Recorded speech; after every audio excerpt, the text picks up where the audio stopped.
Money కోసం జల్సాలకు అలవాటు పడి వరుస చోరీలకు పాల్పడుతున్న అంతర్రాష్ట్ర దొంగల ముఠాను అరెస్టు చేశారు జడ్చర్ల పోలీసులు.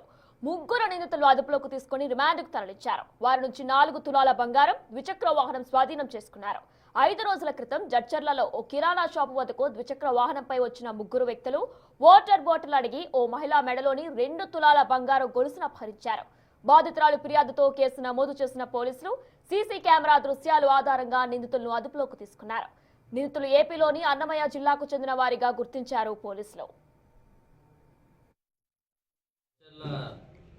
పట్టణంలో మన కృష్ణారెడ్డి నగర్ కాలనీలో ఫిబ్రవరి 27వ తారీఖు రోజు ఒక ముగ్గురు బైక్ మీద వచ్చి ఆ షాప్ దగ్గరకు వచ్చి వాటర్ బాటిల్ కావాలని చెప్పి ఆ కంప్లైంట్ని అడిగితే ఆమె వాటర్ బాటిల్ ఇస్తున్నాగానే ఇవ్వగానే ఇమీడియట్ ఆ చైన్ ఆమె మెడలో ఉన్న చైన్ గుంజుకొని పోవడం జరిగింది.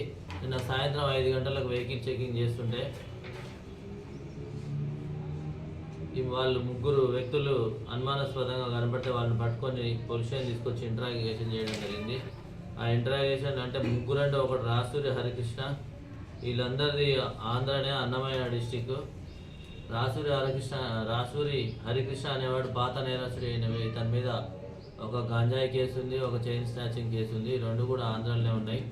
ఇంకొక అతను షేక్ ఇసాక్, ఇంకో మూడే లక్ష్మణ్ నాయక్. వీళ్ళు ముగ్గురు మదనపల్లి అన్నమయ్య జిల్లా వాసులే. వీళ్ళందరూ అంటే వీళ్ళు పేకాట ఆడడం, గేమింగ్ ఆడడానికి అలవాటు పడి అప్పులు ఎక్కువ చేసి ఎట్లాగా ఈజీ మనీ సంపాదించాలనే ఉద్దేశంతో కర్నూలులో కూడా మన ఫిబ్రవరి 16వ తారీఖు రోజు కూడా చైన్ స్నాచింగ్ చేయడం జరిగింది.